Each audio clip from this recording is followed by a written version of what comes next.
అందరికీ నమస్తే అండి. ఈరోజు షర్మిల మాట్లాడిన మాటలపై విశ్లేషణ చేయడానికి మనతో పాటు సీనియర్ జర్నలిస్ట్ సత్యమూర్తి గారు ఉన్నారు. ఒకసారి ఆయన మాటలో తెలుసుకుందాం. నమస్కారం సత్యమూర్తి గారు. నమస్తే నమస్తే అండి. చెప్పండి సార్, ఇవాళ షర్మిల మాట్లాడిన మాటలు వినే ఉంటారు. షర్మిల మాట్లాడిన మాటలు మొత్తం విన్నాను సంతబాబు గారు. సార్. నిజంగా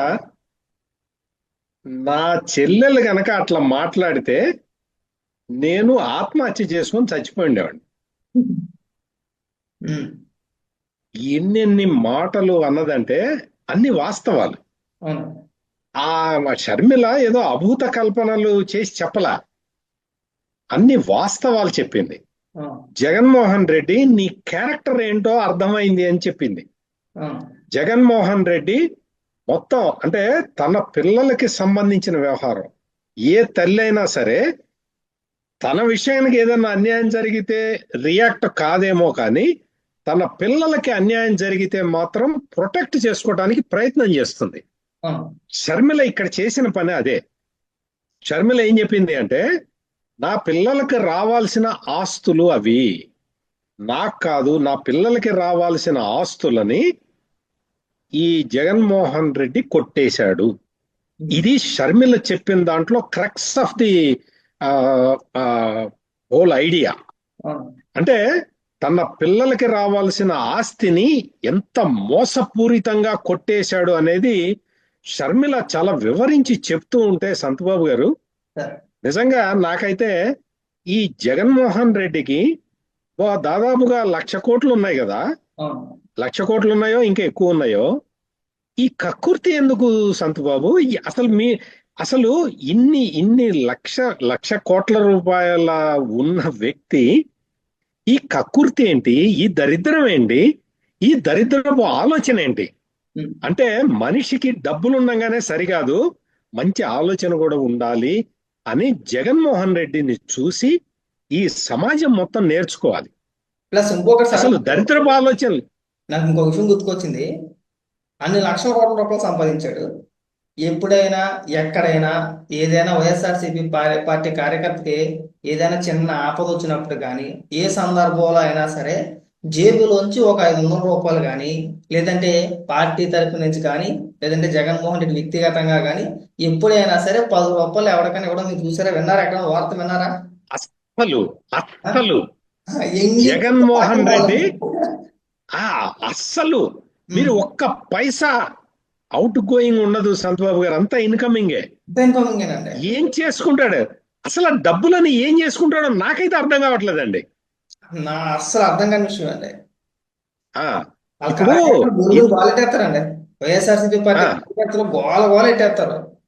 గోల. ఆ, అసలు ఎంత దారుణమైన ఇదేంటే, ఒక 1,00,00,000 కోట్లు, 1,50,000 కోట్లు, 2,00,000 కోట్లు సంపాదించుకున్నావు. ఆ, నీ వయసు ఇప్పుడు 52 సంవత్సరాలు. ఇంకా 50 ఏళ్ళు బతికినా గాని, అంటే 102 సంవత్సరాలు లెక్కేసుకున్నా ఉమ్, ఏం చేసుకుంటాడు ఆ డబ్బులన్నీ? ఇంకా సంపాదించి మేనకోడల్ని మేన అల్లుడికి కూడా డబ్బులు ఎగ్గొట్టాలన్న ఆలోచన వస్తే, ఆ, నిజంగా పూర్వము ఇందులో పురాణాల్లో కంసుడు గురించి చెప్తారు సంతబాబు గారు. అవునండి. అవును.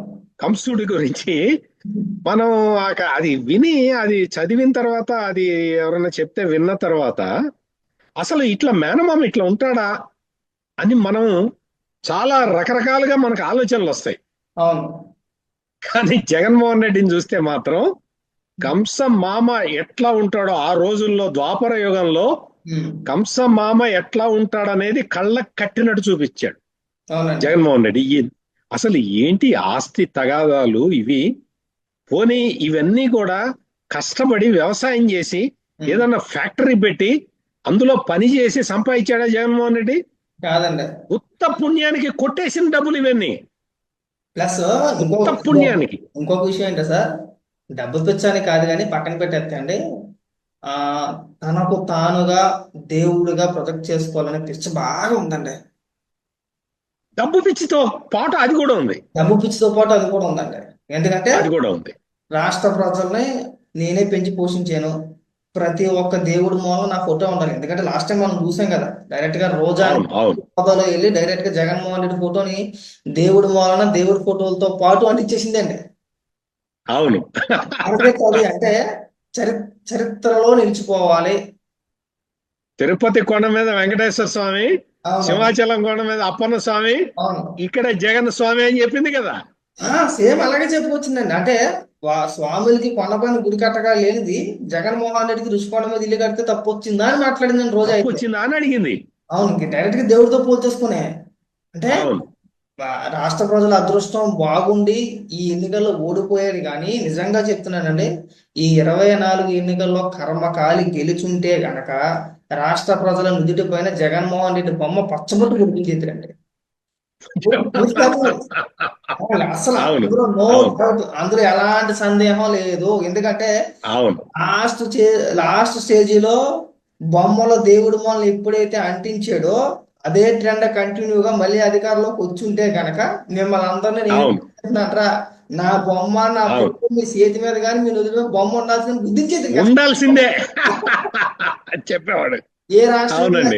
ఏ రాష్ట్రం వెళ్ళా కానీ సింపుల్ గా గుర్తుపట్టేద్దరు మనల్ని. అగో జగన్మోహన్ రెడ్డి బొమ్మ అవును, ఉంటే ఆంధ్రప్రదేశ్ అని చెప్పే ప్రయత్నం చేద్దరండి వాళ్ళు. చేసేవాడు. నిజంగా దేవుడు ఇక్కడ దరిద్రుని పక్కన పైన పైన దేవుడు ఉన్నాడు, దేవుడు దేవుణ్ణి కాపాడుకున్నాడు. ఖచ్చితంగా అండి. అది లేకపోతే దేవుడు ఫోటోలు తీసేసి తన ఫోటోలు పెట్టుకునేవాడు. 100% కదండి. ఆల్రెడీ స్టార్ట్ చేశారు కదా. 100%. అప్పుడే స్టార్ట్ అవును, చేశారు. ఈ ఎన్నికల ముందు కూడా చాలా మంది స్టార్ట్ చేశారు. బాబు మామూలు పేదల దేవుడు దేవుడు ఆల్రెడీ దేవుడు అనే స్టేజ్ కానీ స్టార్ట్ చేస్తారండి అప్పుడే. అవును, అవును. మండపం మనకి ఇచ్చినా సరే, అప్పు తీసి ఇచ్చినా సరే, ఉమ్, జగన్మోహన్ రెడ్డి ఉమ్. హాస్పిటల్ అప్పు ఇచ్చినట్టే ప్రొజెక్ట్ చేసుకుంటూ వచ్చారు. చేసుకున్నాడు. ఇంకా చేసి ఇంకా ఇక్కడ. ఇంకా ఆ స్టేజ్ లోనే ఉన్నారండి వాళ్ళు. ఇంకా అదే అవును, అవును. నిన్న జగన్మోహన్ రెడ్డి మాటలు వినుంటే మీకు అర్థమయ్యే ఉంటదేమో. ఆ, ఇంకా జగన్మోహన్ ఉమ్, రెడ్డి ఇదే స్టేజ్ లో ఉన్నాడండి. మళ్ళీ లండన్ వెళ్ళి వచ్చిన తర్వాత కొత్తగా రాగాలు తీస్తున్నాడు, పథకాల గురించి రాగాలు తీస్తున్నాడు. సరే, అవును, అవును. మీరు సీనియర్ జర్నలిస్టు, మీకు ప్రభుత్వ విధానాల గురించి మాకంటే బాగా ఎక్కువగా తెలుసు. ప్రతి అంశం పైన రోజు క్షుణ్ణంగా పరిశీలన చేసి విశ్లేషణ చేస్తా ఉంటారు. జగన్మోహన్ రెడ్డి 5 ఏళ్ళు పరిపాలించాడు. ఏ పథకం అమలు చేసినా కేవలం 3 సార్లు మాత్రమే అమలు చేశాడు. అంటే 3 సంవత్సరాలు మాత్రం ఇచ్చాడు. అవునా కదా? అవును, అవును, నిన్న నిన్న మాట్లాడు, అవును, నేను ప్రతి ఏటా ఇచ్చేసాను అంటాడు. అవును. దీని గురించి అసలు ఏమంటారు మీరు? అసలు అసలు జగన్మోహన్ రెడ్డి నిన్న ప్రెస్ కాన్ఫరెన్స్ లో చెప్పింది కానీ, మొన్న విజయవాడ కార్పొరేటర్ల మీటింగ్ లో చెప్పిన దానికి అసలు అది అది వింటూ ఉంటే అసలు ఇతను మనిషేనా? ఇతనికి ఏదన్నా జ్ఞాపక శక్తి ఉన్నదా? ఇప్పుడు నిన్న జరిగింది, మొన్న జరిగింది, మన చిన్నతనంలో జరిగినవి అన్ని మనకి గుర్తుంటాయి కదా.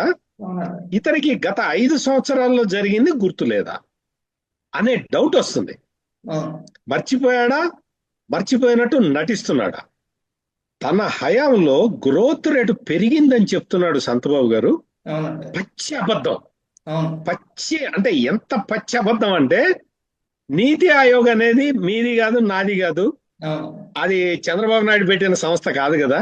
అవును, నీతి ఆయోగ్ వాళ్ళు ఒక ఆర్థిక ఆరోగ్య సూచిక, అవును, అంటే ఫైనాన్షియల్ హెల్త్ ఇండెక్స్ అవును, అనేది ఒక రిపోర్ట్ తయారు చేస్తే 18 రాష్ట్రాల మీద వాళ్ళు పరిశోధన చేసి అసలు ఈ డెట్ రీపేమెంట్ కెపాసిటీ ఎట్లా ఉన్నది అంటే, సంతబాబు గారు ఎక్కడ ఎప్పుడైనా సరే అప్పు తీసుకోవటం తప్పు కాదు, అవును, తీసుకున్న అప్పుని ఎందుకు ఖర్చు చేస్తున్నాము అవును, అనేది ఇంపార్టెంట్ పాయింట్. అవును, ఇప్పుడు ఉదాహరణకి మీరు ఎవరి దగ్గర నుంచో ఒక ఒక రూపాయి అప్పు తీసుకున్నారు. ఆ రూపాయి పెట్టేసి రూపాయి మొత్తం తినేశారు అనుకోండి, ఉమ్, అప్పు మిగులుతుంది, నెక్స్ట్ డేకి మళ్ళీ ఆకలి అవుతుంది. అవును, అదే రూపాయి తోటి ఏదన్నా వస్తువు కొన్నారనుకోండి, పోనీ మొత్తం కాకపోయినా ఒక 70 పైసలు పెట్టి వస్తువు కొని అవును, 30 పైసలు మీరు తినటానికి ఉపయోగించుకున్నారనుకోండి, ఈ 70 పైసలు మళ్ళీ రూపాయి అవుతుంది. అవును, ఇది దిస్ ఈజ్ కాల్డ్, ఇది ఇది ఈ ఈ ఈ ఆర్థిక శాస్త్రాన్ని, ఈ ఆర్థిక శాస్త్రంలో దీన్ని ఏమంటారు అంటే మూలధన వ్యయం అంటారు.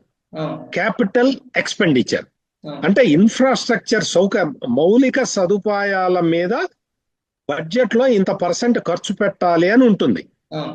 అటువంటి మౌలిక సదుపాయాల మీద పెట్టే ఖర్చు ఈశాన్య రాష్ట్రాల కన్నా తక్కువ పెట్టారు జగన్మోహన్ రెడ్డి టైంలో.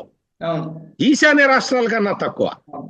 అటువంటి జగన్మోహన్ రెడ్డి వచ్చి తన హయాంలో వృద్ధి రేటు పెరిగింది అంటున్నాడు. పైగా తన హయాంలో ఇంకో విషయం గుర్తుకొచ్చుకోండి. మూలధన వ్యయం పెంచాలని చెబుతున్నాడు. మీరు చెప్తుంటే మూలధనం వ్యయం చిన్న పెంచితే పాయింట్ దానికి సంబంధించిందే చిన్న పాయింట్ మీరు చెప్తుంటే గుర్తుకొచ్చింది. డెవలప్మెంట్ ని సాధారణంగా మనం ఏం చేస్తామంటే అభివృద్ధి చెందిన రాష్ట్రాలతో మనం పోటీ పడుతూ వ్యత్యాసం మనం దాంతో చూసుకుంటాం. చూసుకుంటాం. కానీ జగన్మోహన్ రెడ్డి హయాంలో మంత్రులు మాట్లాడినా జగన్మోహన్ రెడ్డి మాట్లాడినా మన పక్కనే ఉన్న ఒరిస్సా బీహార్ తీపిచ్చి మాట్లాడేవారు మీకు గుర్తుందో లేదో. దీనికి అవును. సంబంధించి ఓ అవును. మనకంటే ముందున్న రాష్ట్రాలతో మనం పోటీ పడాలనుకుంటాం తప్పితే మనకంతా వెనకాల ఉన్న రాష్ట్రాలతో మనం పోటీ పడాలనుకోగా అవును. వాళ్ళు చెప్పే కానీ ఉంది కానీ